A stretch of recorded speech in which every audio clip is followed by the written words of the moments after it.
Welcome to Nathan Coy to the program right here. He's getting ready to fight Jonavin Webb coming up on UFC Fight Night 83, February 21st. Packed card, stacked card. They're doing a great job with it. This one's in Pennsylvania. It's interesting to see these matchups now. Obviously, Joe Silva and Sean Shelby are doing a great job lately getting matchmakes. I mean, it's incredible watching these cards. You're like, I'm not sure about this. I'm not sure about that. When I read that this fight was going off, it intrigues me, this matchup. Sweet. Well, you know your MMA, so that's good to know. Well, Jonavin obviously has only got the one loss in his last fight to Kyle Noak. And that was a split decision, so it could have really one judge. If he just saw something differently, he could be undefeated. He could be 9-0 at this point as opposed to 8-1. Sure. How do you see him as a competitor? First, let me ask you before I give you my interpretation. Oh, well, what I saw of him is that he's dangerous. You know, he's a go-getter. He can go right into things. You got to be really careful with him. I don't think very many MMA fighters have that ability to finish a fight, and he could do that. You know, if you're not, you got to be really careful with him. The world has changed as far as MMA is concerned the last, 10, 15 months, where now all of a sudden it's like everybody's looking to finish a lot more than they used to, but the percentage of finishes still haven't gone up that high. So where do you see him? He's a finisher. He's a big finisher, but he doesn't, a lot of times, like you saw in his last one. Well, let's go back and look at his record. Start from the very beginning. Submission, decision, submission, TKO, submission, decision, TKO, no contest, he got poked in the eye, submission, and then loses a split decision. Yeah. So obviously he's a guy that knows how to finish fights. He prefers, of his 8 wins, 4 submissions, 2 TKOs, and only 2 decisions. He doesn't like going to a decision. And it seems like to me, he's a go-getter, he's a ball buster, he goes hard and heavy, but if he's not decisively beating you up by the time the third round comes in, he's falling apart because he's used so much energy early that his decision victories are unanimous, but he's barely holding on that third round. It's a good way of looking at it, too. I mean, he bursts in energy, and that takes a lot out of you, So, yeah, if he doesn't get that, and he did that with Noak, he had a couple bursts, beautiful in first 2 rounds, and then he slowed down a bit in the third. So it's hard to keep that up, boy, to have the right training in order to do that for 3 rounds. You have to be a special individual, and I think he's young, too, so you never know the next time out, but it's funny, too, like you said, man, MMA in the last 15 months has really changed, and I agree with that completely. And I see now the style matchups are better, more intriguing, and I think the MMA game's gotten better, and I think we have some good matchmakers in the UFC. That helps, Let's not forget, too, you're at an explosive weight class right now. Ooh, boy, I mean, there's some guys that are 15 to 30, too, or even who knows however the rankings are, but there's some guys knocking on the door that are pretty damn good, Definitely go. You're right. Like top 20 guys that are just barely in the top 20 could be knocking on the title shot door here in a year. Like they're exactly. Really in there. You guys are kind of. It's a very interesting weight class to watch because styles are back to making up the matchups again. So there's a lot of guys I see a lot of guys that can beat Robbie, but they're so far down the ladder it makes no sense to fight Robbie because stylistically they can hang with him. And then I see all the other guys in the top 5 or 6 spaces can't beat Robbie because stylistically he matches very well with them. So it's a very all matchups. They always say that make fights. Another thing about Robbie too is you did say this. He's something special under those lights, man. I don't know what it is. So that he has that X factor too. So yeah, technically there might be guys that are more skilled, but nobody's more of a gamer, right? Honestly, I was talking about some earlier interviews from some other guys on this card, and they kept mentioning Conor McGregor because obviously he's the big star right now of the UFC, and we're talking about. You can't really ever pick against Conor. You can't ever really pick against Robbie either because they have that X factor. They have that ability when the Saturday Night Lights are on. Do you have any idea what the X factor is? A lot of athletes talk about it, but do you actually know what it is? Yeah, I do. I think so, man. I think being in the sport so long, and I think you could agree. I think you have to believe. That's all that boils down to at the end. I feel like that's where I'm at this point too, man.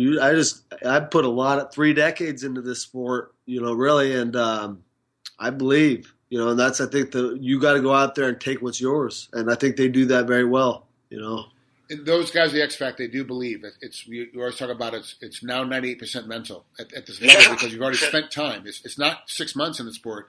You've been fighting professionally for almost 10 years, and before that, wrestling tons. So it's like you've been beating your body up for 30 years. You have timing, and you have muscles, and you have strength, and you have cardio. So now do you believe you're going to win when you go in these fights?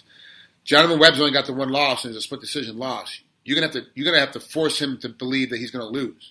Because he's one of those guys that doesn't get it. He doesn't understand losing yet. He hasn't really felt the heat of a really bad loss yet. He's just kind of like, oh, one judge, I could have won that fight. He's got excuses. Not saying that he's using excuses, just saying he has excuses. How do you go about mentally breaking him in a physical contest? Well, what's nice is I do it every day, and you don't, I'm the guy that shows up on that date regardless of how I'm feeling,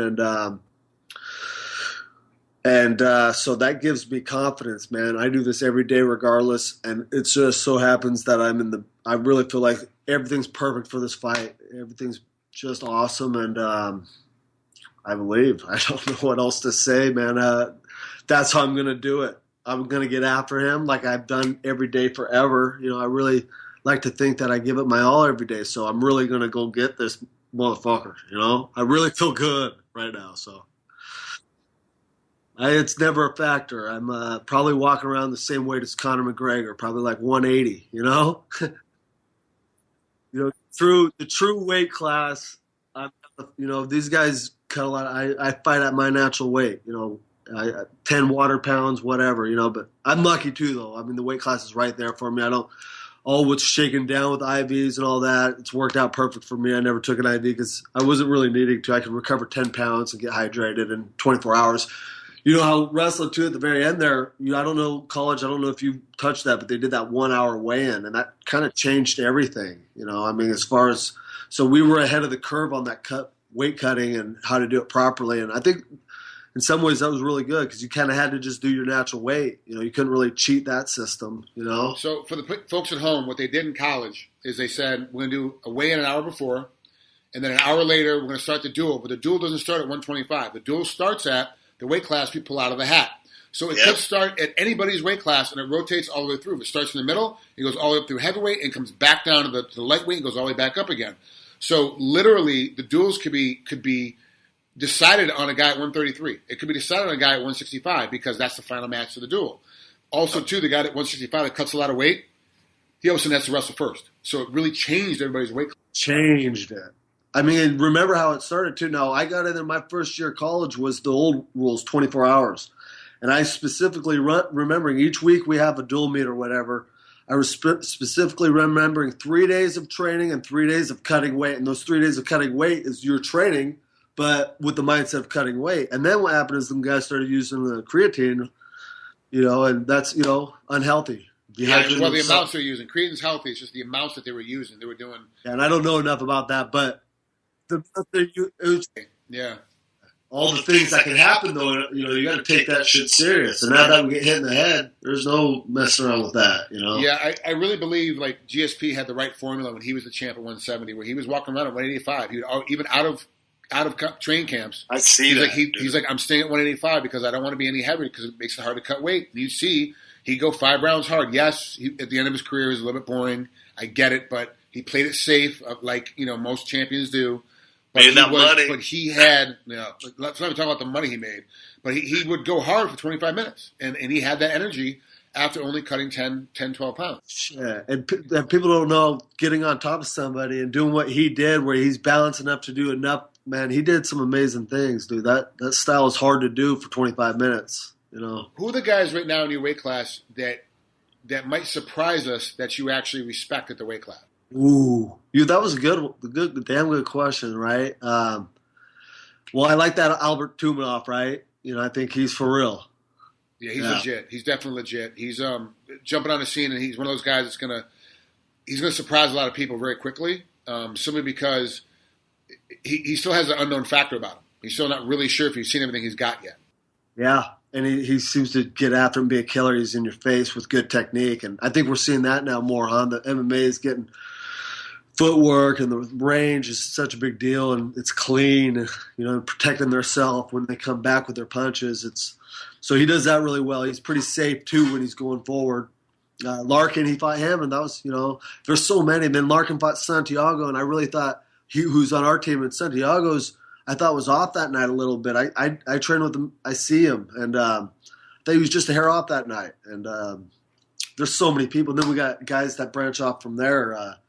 The kid, Colby Covington on our team. I mean, I could talk about my team, and then the kid he fought from Brazil, can't think of his name right now, but Worley Alves, yeah. So, I mean, geez, welterweight's a fun weight class right now, and there's, we're seeing different styles too, so. My next question was going to be, you still excited about fighting? Obviously you are. You can see how animated you are just talking about other guys. Like, you're like, sweet.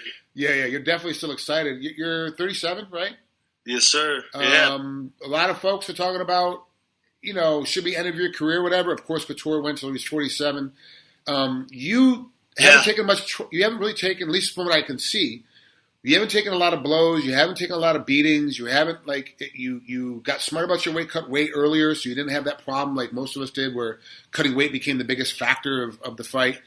You could probably go another 5-6 years in this if you choose. Oh boy, I like that. I mean, especially at this point, I'm finally in the UFC, so fuck yeah, I want to go another 5 or 6 years. That gives me enough motivation. But dude, to be honest, man, when I was young, the best thing in the world I found out really quick was that workout. And I think you know what I'm talking about, and that's what kind of got me through. I mean, there was nothing better than a workout, and I'm still getting to do that every day. So. Yeah, I love it, man. That's what it's about for me. And I'm just thankful now I have an opportunity, a platform to go to the next stage, do what McGregor's doing, call out my wins, call them out, believe, get that money, take care of my family, so that's it's a good time right now, man. It was a roller coaster ride too, 37. I almost retired. I could go on about how crazy it is I got in the UFC, because right before I was really like, all right, I got to look for something, and I went to that Rousey home card in Australia. I was cornering a good friend of mine, Steve Montgomery, and he's a good dude, man. So, I was there and I said, hey, look, there's this question to answer. My wife said to me, give it everything you have before you retire, and so I thought about that. So there's that question to answer that Dana gets onto, and I thought, that's what I'm going to do. I'm going to ask Dana himself, what's up, and that's how close. And when I came home, we had Pitbull who he got injured and didn't fight in Korea. Well, I was going to corner him in Korea, so I had a plane ticket right after Australia.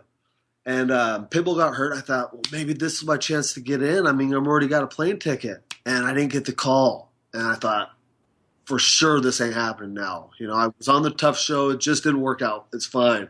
I'm starting to get my mind prepared. Boom, 10 days, you got to fight in UFC.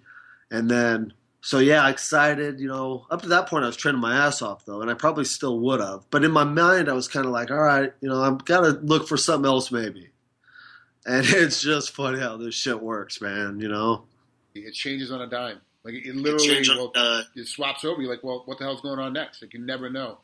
And now it's the money is getting real. Like, for the top-end guys, there was only a couple of guys got real money before, and now the money's real for a lot of guys.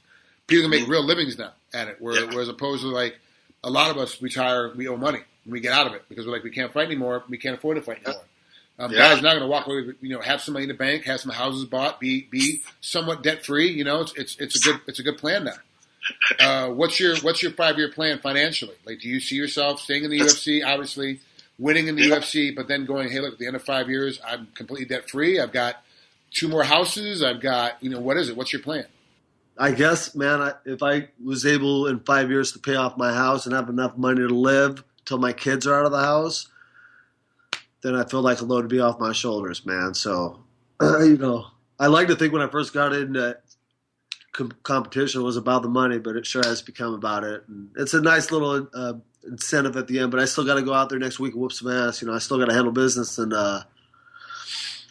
the money will come, and that's what's nice about where we're at now with this sport, and really what the UFC does, and it's so big that like Bellator now can compete, and people are talking about wages. I mean, we're getting that big as a sport where this wasn't even a sport 15 years ago. Nobody was talking about this. It was, but like I would never, nobody. After wrestling, I thought I'd rather go chase the Olympics because that's UFC. It really wasn't I didn't think it was going to be what it is, you know? So I'm glad to be a part of it at the perfect time, man. Yeah, you hit the perfect storm. You just got to perform now. That's it. That's my right. That's it. You know? Well, thank Nate for coming on, man. I really appreciate it. Thanks for taking time.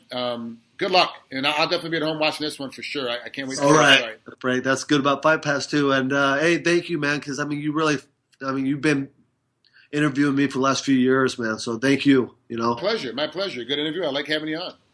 All right, you take it easy, huh? See ya.